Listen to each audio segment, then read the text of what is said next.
அனைவருக்கும் வணக்கம். இந்த பதிவில் என்ன பார்க்க போகிறோம்னா, ஒவ்வொரு மாதமும் வரக்கூடிய அமாவாசைக்கு வெவ்வேறு முக்கியத்துவங்கள் இருந்து கொண்டே தாங்க இருக்குது.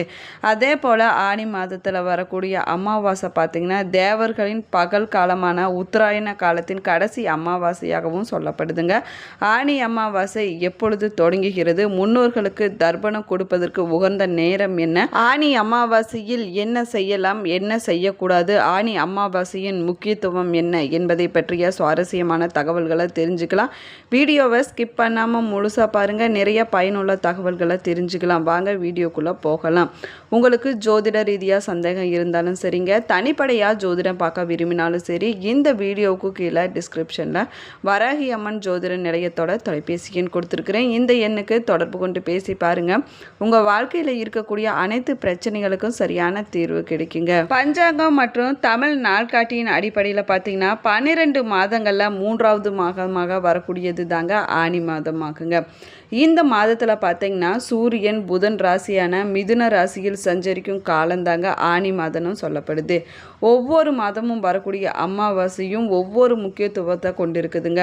அதே போல் ஆனி மாத அமாவாசை பார்த்திங்கன்னா தேவர்களின் பகல் காலமான உத்தராயண காலத்தில் கடைசி அமாவாசையாகவும் சொல்லப்படுதுங்க. அதே போல் பூமியில் இருக்கக்கூடிய மனிதர்களுக்கு 24 மணி நேரமும் பகல் இரவு இருப்பது போலவே தேவர்களுக்கு பார்த்திங்கன்னா ஒரு ஆண்டு என்பது ஒரு நாள் என்ற கணக்கில் 6 மாதம் பகலாகவும் 6 மாதம் இரவாகவும் இருக்குங்க.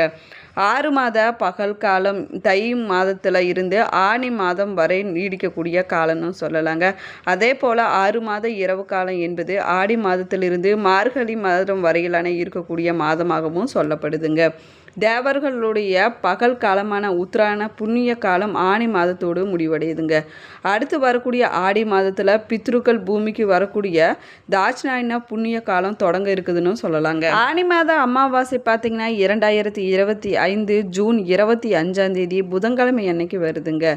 தமிழ் காலண்டர் மற்றும் பஞ்சாங்கத்தின் அடிப்படையில் பார்த்திங்கன்னா ஆனி 11 அமாவாசை வருதுங்க. ஆனி மாத அமாவாசை தொடங்கக்கூடிய நேரம்னு பார்த்திங்கன்னா ஜூன் 24 6:55 மணிக்கு தொடங்கி ஜூன் 25 5 மணிக்கு முடிவடையுதுன்னு சொல்லலாங்க.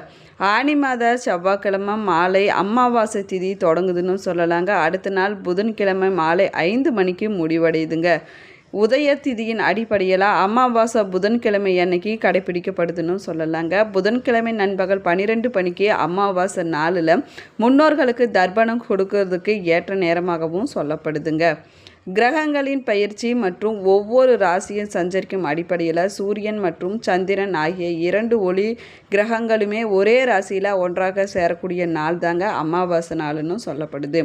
எப்போதுமே ஆனி மாதம் வரும் அமாவாசை மிதுனம் ராசியில் சூரியன் மற்றும் சந்திரன் ஒன்றாக இணையும் போது தோன்றுன்னு சொல்லலாங்க. அதாவது மிதுனம் ராசியில் புதன் வீட்டில் சூரியன் சஞ்சரிக்கும் காலத்தில் சந்திரன் சூரியனுடைய இணையும் போது ஆனி மாத திதி தோன்றுதுன்னு சொல்லலாங்க. அமாவாசை நாளில் நம்ம முன்னோர்களுக்கு தர்ப்பணம் கொடுப்பது ரொம்பவே நல்லதுங்க. நம்ம தர்ப்பணம் கொடுக்கும்போது எல்லா கிரகங்களும் நமக்கு துணை நிற்குன்னு சொல்லலாங்க. நினைத்த காரியம் கைகூடி வருங்க. சுப காரியத்தில் இதுவரை இருந்து வந்த தடைகள் அனைத்துமே விலகிவிடணும்னு சொல்லலாங்க. நம்ம அமாவாசைக்கு முதல் நாளாக இருந்தாலும் பரவாயில்லைங்க, இல்லைன்னா அன்றைய நாளில் கூட காலை நேரத்தில் நம்முடைய வீட்டை சுத்தமாக வைத்து கொள்ள வேணுங்க. முன்னோர்களை வரவேற்பதற்காக நம்முடைய வீட்டை நம்ம தூய்மையாக வச்சிருக்க வேணுங்க. அதிகாலை நேரத்தில் கூடுதலாக ஒரு விளக்கை சேர்த்து ஏற்ற வேணுங்க. நேர்மறையான சக்திகளை பெற புதிய மாவிலைகளை வீட்டின் முன்னாடி கட்ட வேணுங்க. ஆனி மாத அமாவாசை நாளில் புரோகிதரை அழைச்சிட்டு வந்து நம்முடைய முன்னோர்களுக்கு எண்ணும் தண்ணீரும் கலந்து தர்ப்பணம் கொடுக்கலாங்க. அது ரொம்பவே நல்லதுங்க. அப்படியே முடியாதவங்க வாழைக்காய் அரிசி பருப்பு ஏதாவதுல ஒன்றை தானமாக கொடுக்கலாங்க. முடிந்தால் தானத்தில் சிறந்த தானம் அன்னதானம்னு சொல்லுவாங்க. அன்றைய நாளில் நீங்கள் ஏழை எளியோர்களுக்கு அன்னதானம் கொடுப்பது அளவில்லாத பலன்களை கொடுக்கணும்னு சொல்லலாங்க. அதற்கு பிறகு உங்களால் முடிஞ்சால் தட்சணை கொடுக்கலாங்க. இப்படி ஆனி மாத அமாவாசை நாளன்னைக்கு வழிபாடு செய்வதன் மூலமாக பாவங்கள் அனைத்துமே விலகி முன்னோர்களுடைய ஆசி கட்டாயமாக கிடைக்கணும்னு சொல்லலாங்க. அமாவாசை என்பது பார்த்திங்கன்னா முன்னோர்களை வழிபடுவதற்கும் அவர்களுக்கு உணவு மற்றும் நீர் அளிப்பதற்கு உகந்த நாளாகவும் சொல்லப்படுதுங்க. அமாவாசை நாளில் நம்ம தர்ப்பணம் கொடுப்பதே இறந்த முன்னோர்களுக்கு மரியாதை செலுத்துவதற்கும் அவர்களுடைய ஆசையை பெறுவதற்கும் ஒரு வழியாகவும் சொல்லப்படுதுங்க. தர்ப்பணம் கொடுப்பதன் மூலமாக பித்ரு தோஷமானது நீங்கி விடுங்க. முன்னோர்களின் ஆசீர்வாதம் குடும்பத்தில் மகிழ்ச்சியும் செழிப்பும் கிடைக்கும்னு சொல்லலாங்க. நம்முடைய முன்னோர்களுக்கு தர்ப்பணம் எங்கெல்லாம் கொடுக்கலான்னு பார்க்கலாம் வாங்க. உங்கள் வீட்டில் பூஜை அறையில் கூட தர்ப்பணம் கொடுக்கலாங்க. இல்லைன்னா ஆற்றங்கரை குளக்கரை போன்ற இடங்களில் கூட தர்ப்பணம் கொடுக்கலாங்க. அது ரொம்பவே நல்லதுங்க. அப்படியும் முடியாதவங்க கோவிலில் இருக்கக்கூடிய தீர்த்த குளங்களில் கூட தர்ப்பணம் கொடுக்கலாங்க. குறிப்பாக தை அமாவாசை, ஆடி அமாவாசை மற்றும் மகாயாள அமாவாசை போன்ற நாட்களில் முன்னோர்களுக்கு தர்ப்பணம் கொடுப்பது மிகவும் சிறப்பான பலன்களை கொடுக்கணும்னு சொல்லலாங்க. முன்னோர்களுக்கு தர்ப்பணம் கொடுக்கும் முறை என்னன்னு பார்க்கலாம் வாங்க. முதல்ல தர்ப்பணம் கொடுக்கும்போது நம்ம காலையில் நேரமாகவே எந்திரிச்சு கொள்ள வேணுங்க. சுத்தமாக குளிச்சுட்டு சுத்தமான உடைகளை அணிஞ்சு கொள்ள வேணுங்க. அதற்கு பிறகு முன்னோர்களை நினைத்து தர்ப்பணம் செய்ய வேணுங்க. தர்ப்பணம் செய்யும்போது எள்ளும் தண்ணீரும் கொடுக்க வேணுங்க. தர்ப்பணம் கொடுக்கும்போது சூரிய பகவானை சாட்சியாக வைத்து முன்னோர்களுக்கு தர்ப்பணம் கொடுப்பது ரொம்பவே நல்லதுங்க. தர்ப்பணம் செஞ்ச பின்னாடி காகத்திற்கு நம்ம உணவு வைக்க வேணுங்க. வீட்டில் தர்ப்பணம் கொடுப்பதாக இருந்தால் பூஜை அறையில் முன்னோர்களின் படத்துக்கு முன்னாடி இலையை வைத்து அதில் உணவு படைத்து முன்னோர்களுக்கு படையல் போட்டப்பிட்டு அதுக்கு பிறகு தாங்க இலையில் அமர்ந்து நம்ம சாப்பிட வேணும். யாரெல்லாம் தர்ப்பணம் கொடுக்கலான்னு பார்த்தீங்கன்னா வீட்டில் இருக்கக்கூடிய ஆண் வாரிசுகள் தர்ப்பணம் கொடுக்கலாங்க. அதாவது மகன், பேரன், தந்தை போன்றோர் முன்னோர்களுக்கு தர்ப்பணம் கொடுக்கலாங்க. அது ரொம்பவே நல்லதுங்க. மனைவி இல்லைன்னா கணவர் கூட தர்ப்பணம் கொடுக்கலாங்க. பெண்கள் கணவருக்காகவும் முன்னோர்களுக்காகவும் தர்ப்பணம் கொடுக்கலாங்க. அதில் தவறு ஒன்றும் கிடையாதுங்க. அமாவாசை அன்னைக்கு இறந்த முன்னோர்களை நினைச்சு நம்ம முன்னோர்களுக்கு தர்ப்பணம் கொடுப்பது வழக்கமாகுங்க. இது அவர்களுடைய ஆத்மா சாந்தி அடைவதற்கும் குடும்பத்தில் சுபிட்சம் உண்டாவதற்கும் செய்யப்படக்கூடிய வழிபாடுன்னு சொல்லப்படுதுங்க. குலதெய்வத்தை வழிபடுவதற்கு அமாவாசை நாள் பார்த்திங்கன்னா ஒரு நல்ல நாளாகவும் சொல்லப்படுதுங்க. குலதெய்வத்தோட அருள் இருந்தால் தாங்க வாழ்க்கையில் எல்லா நலன்களும் கிடைக்குங்க. அமாவாசையில் சிவபெருமானை வழிபடுவது சிறப்பான பலன்களை கொடுக்குங்க. குறிப்பாக பார்த்தீங்கன்னா அரச மரத்தை சுற்றி வருவதும் சிவலிங்கத்துக்கு அபிஷேகம் செய்து அன்றைய நாளில் வழிபடுவதும் எண்ணற்ற நன்மைகளை கொடுக்குங்க. தானத்திலையும் தானம் சிறந்த தானம் அன்னதானம்னு சொல்லுவாங்க. அப்படிப்பட்ட அன்னதானத்தை அமாவாசை நாளில் ஏழை எளியோர்களுக்கு ஊனமுற்றோர்களுக்கு கொடுப்பது சிறப்பான பலன்களை கொடுக்குங்க. அது மட்டும் இல்லாமல் நம்முடைய வாழ்க்கையில் ஒரு நல்ல முன்னேற்றத்தை உண்டாக்கணும்னு சொல்லலாங்க. அன்றைய நாளில் வஸ்திர தானம் செய்வது, தான தர்மங்கள் செய்வது புண்ணிய பலன்களை கொடுக்குங்க.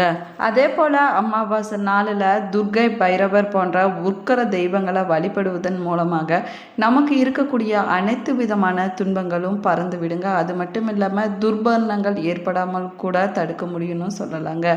புதிய முயற்சிகளை தொடங்குவதை அன்றைய நாளில் தவிர்த்து கொள்வது சிறப்பான பலன்களை கொடுக்குங்க. வீட்டில் துக்க காரியங்களை தவிர்த்து சுப காரியங்களை தொடங்குவதை அமாவாசை நாளில் தவிர்த்து கொள்ள வேணுங்க. அமாவாசை நாளில் முன்னோர்களுக்கு தர்ப்பணம் கொடுக்கும்போது அவங்களுடைய குலம், கோத்திரம், 3 தலைமுடைய பெயர்களை ரொம்பவே தெரிஞ்சு வச்சுக்கிறது ரொம்பவே அவசியமாகுங்க. தர்ப்பணம் செய்த பிறகு பார்த்தீங்கன்னா வீட்டுக்கு திரும்பி வந்து மறைந்த முன்னோர்களுடைய படத்தை சுத்தம் செய்து வடகிழக்கு திசையில் வைத்து தெற்கு பார்த்த மாதிரி வைத்து சந்தனம், குங்குமம் போட்டு துளசி மாலை சேர்த்து வழிபட வேணுங்க. முன்னோர்கள் பயன்படுத்திய பொருட்களை வைத்து குத்து விளக்கு ஏற்ற வேணுங்க. அதற்கு பிறகு பார்த்தீங்கன்னா முன்னோர்களுக்கு பிடித்தமான இனிப்பு, காரம், பல வகைகளை படைக்க வேணுங்க. அதற்கு பிறகு தலைவாழை இலை போட்டு படையல் போட்டு வணங்க வேணுங்க. கோதுமை, தவிடு, அகத்திக்கீரை போன்றவற்றை பசுமாட்டுக்கு அன்றைய நாளில் தானமாக கொடுப்பது ரொம்பவே நல்லதுங்க. அதுக்கு பின்னாடி பார்த்திங்கன்னா பித்ருக்களுக்கு தர்ப்பணம் செய்து முடிக்கும் வரை வீட்டில் தெய்வம் சம்பந்தமான எந்த ஒரு பூஜையும் செய்யக்கூடாதுங்க. அதை ஒத்தி வைப்பது ரொம்பவே நல்லதுங்க. அதற்கு பிறகு பித்ருக்களுக்கு தர்ப்பணம் செய்து முடித்த பின்னாடி தினசரி செய்ய வேண்டிய பூஜைகளை செய்யலாங்க. அமாவாசை நாளில் மாமிசத்தை சாப்பிடக்கூடாதுங்க. அதே போல் வெங்காயம், பூண்டு போன்றவற்றை தவிர்த்து கொள்வது ரொம்பவே நல்லதுங்க. தர்ப்பணம் செய்யும் போது கருப்பு எல்லை மற்றவர்களிடமிருந்து கடனாக வாங்கக்கூடாதுங்க. நீங்கள் முன்னோர்களுக்கு தர்ப்பணம் கொடுக்கும்போது எப்போவுமே கிழக்கு முகமாக பார்த்தபடி உட்கார்ந்து தாங்க முன்னோர்களுக்கு தர்ப்பணம் கொடுக்க வேணும். அதுதாங்க ரொம்பவும் நல்லது. அமாவாசை நாளில் காலை நேரத்தில் ஆறு, கடல் போன்ற நீர்நிலைகளுக்கு சென்று நீராடிய பிறகு முன்னோர்களுக்கு தர்ப்பணம் கொடுக்க வேணுங்க. ராகு காலம், யமகண்டம் போன்ற நேரங்களில் தர்ப்பணம் கொடுக்கக்கூடாதுங்க. மதிய வேளை தர்ப்பணம் செய்வதற்கு மிகவும் உகந்த நேரமாகவும் சொல்லப்படுதுங்க.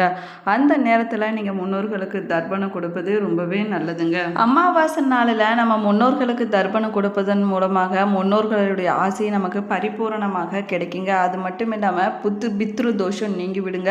குடும்பத்தில் அமைதி கிடைக்கணும்னு சொல்லலாங்க. இந்த பதிவு பதிவு உங்களுக்கு பயனுள்ள தகவல்களை கொடுத்துருக்குன்னு நினைக்கிறேன். இந்த பதிவு உங்களுக்கு பிடிச்சிருந்தால் லைக் பண்ணுங்கள், ஷேர் பண்ணுங்கள், கமெண்ட் பண்ணுங்கள்.